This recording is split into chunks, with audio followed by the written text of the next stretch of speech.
Ghislaine Maxwell's lawyers just admitted they're seeking a pardon from Donald Trump. And honestly, it wouldn't be surprising. He's already wished her well, and protecting elites like her and himself is what this whole scandal is about. Today, when pressed on it after landing in Scotland, Trump completely lost it, lashing out at a reporter in a meltdown caught on camera. Now, before we get into Trump attacking the reporter, asking him about this scandal, I want to start with a great breakdown we saw from Lawrence O'Donnell of why this meeting with Maxwell is so sinister.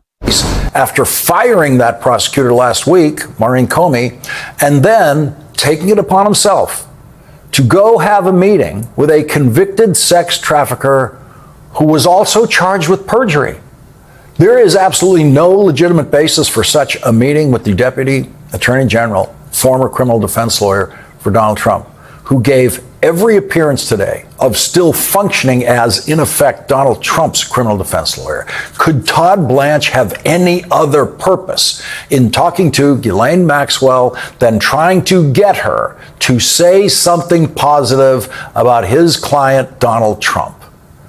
Todd Blanche tweeted today, "Today, I met with Ghislaine Maxwell, and I will continue my interview of her tomorrow. The Department of Justice will share additional information about what we learned at the appropriate time."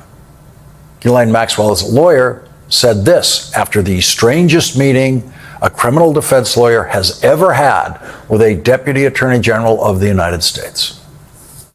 Good to see you all. How's it going? Great.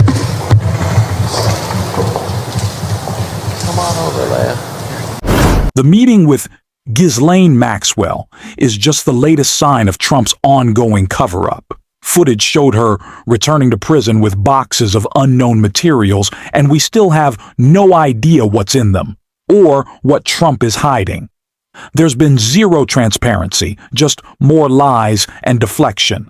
And when asked about Maxwell, Trump immediately pivoted to attacking the Clintons. This clip is right here.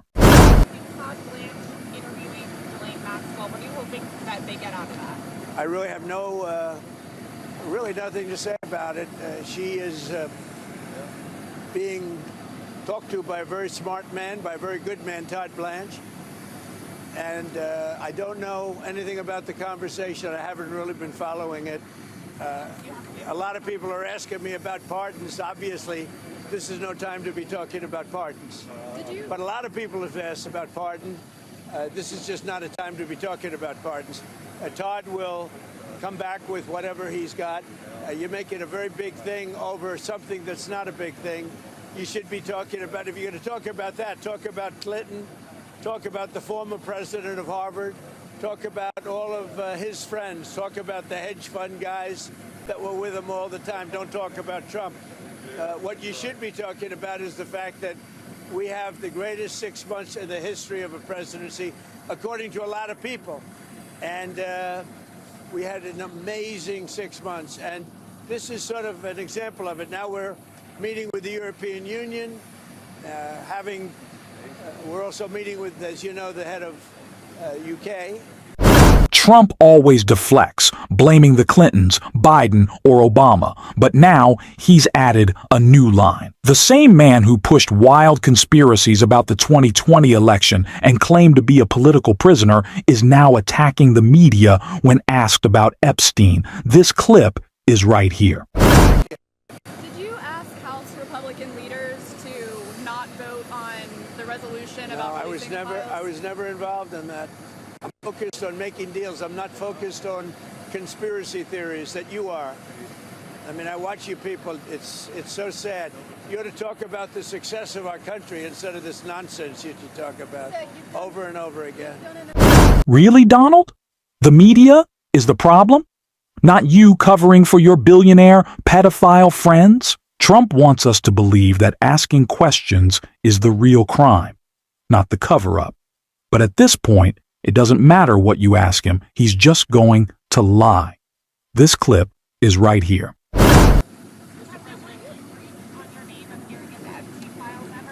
No, I was never briefed. No. Did you ask House, what are you hoping Todd Blanche interviewing Ghislaine Maxwell? Trump was briefed that his name is in the Epstein files, but as usual, his story makes no sense.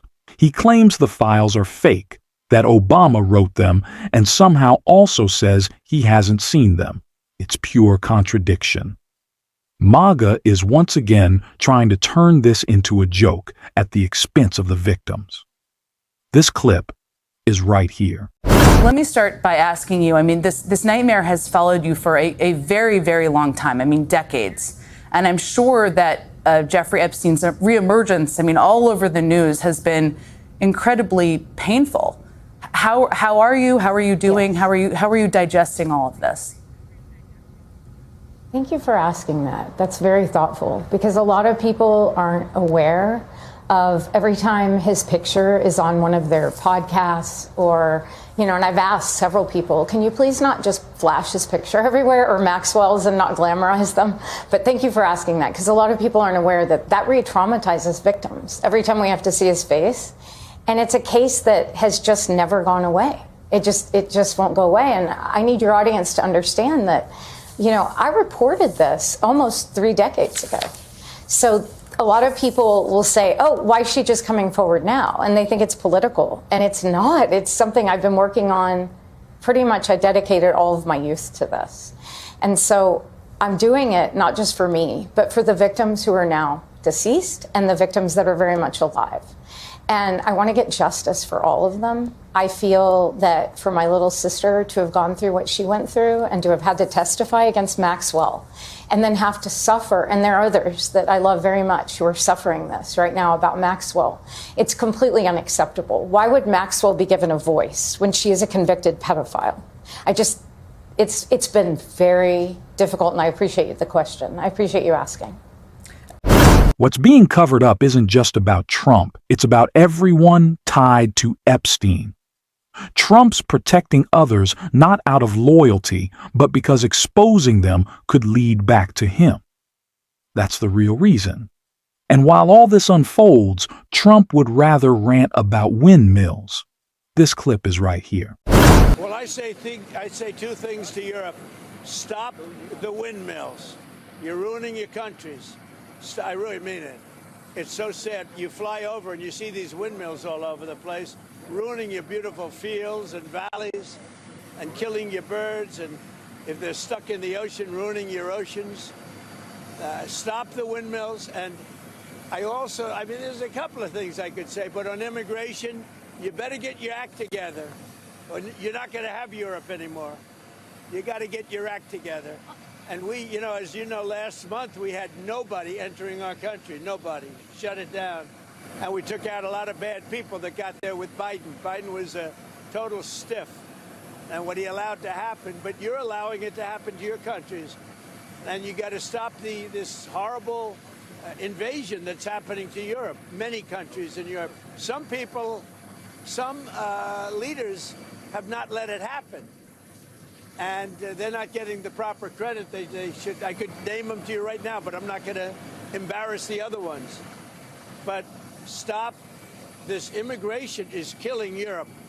And the other thing, stop the windmills, killing the beauty of your countries. Thank you very much, everybody.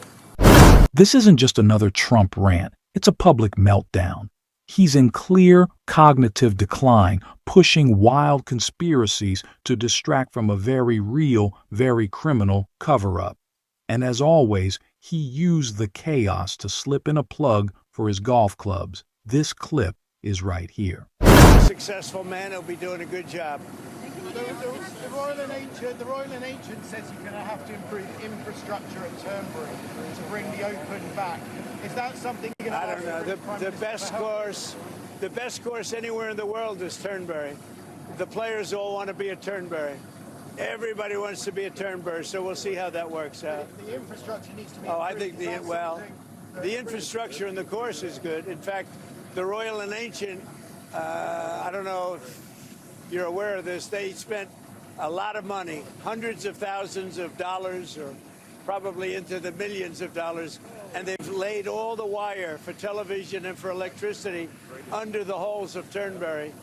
so that when the Open gets there, they have it all done. They paid for that. But we're talking about roads and railway stations. Well, I don't know. See, I don't know what you can do. All I can tell you is that it would be the best place anywhere in your country to have. There's no place like it. There's no place like Turnberry. It's the best, probably the best course in the world. And I would say Aberdeen is right up there also. Aberdeen's great. And while we're here, I'll be with my son, and he's going to cut a ribbon for the second course at Aberdeen, which is just about equal to the first. I mean, it's going to be a battle. You know, it's, as you know, they're very highly rated. And the second course is great. Sean Connery helped get me the permits. If it weren't for Sean Connery, we wouldn't have those great courses. Of course, Trump is going to take the opportunity to plug his golf course. Above all else, we got to get the grift going. Got to get the grift for Mr. Trump. I'm sorry. I'm embarrassed. I'm disgusted. I usually have words. Today, it's tough. I am so sick and tired of these awful people. We're going to continue to call them out, though. And if you want to support that, as always, you can hit that subscribe button, leave a like on this video, and if you stuck around to the end, drop a blue heart in the comments. And until next time, I'll see you soon.